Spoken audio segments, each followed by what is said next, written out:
The lift in Huntsville with the shuttle replica was a tandem lift. There was two cranes that were involved, one carrying the front portion of the shuttle and the second crane carrying the rear end of the shuttle.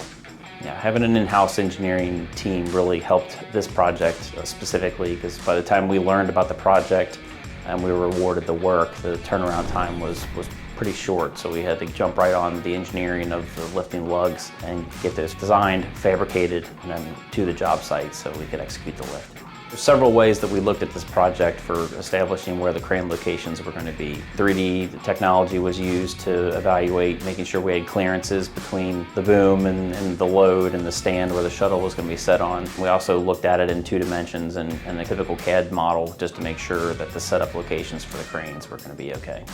The value of a lift plan for a project like this is crucial. It's an iconic load that we're lifting, and making sure that there's a very detailed plan that's going to happen, and everyone that's part of the crew that's going to execute that lift understands how it's going to start, how it's going to progress, and then how it's going to finish.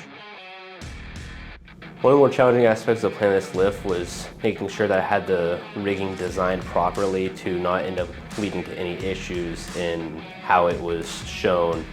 In-house engineering is very important for Maxim because it allows us to quickly get projects in, take a look at them, and get them solved pretty quickly. And if there's any changes that need made, we're able to also address those as fast as physically possible.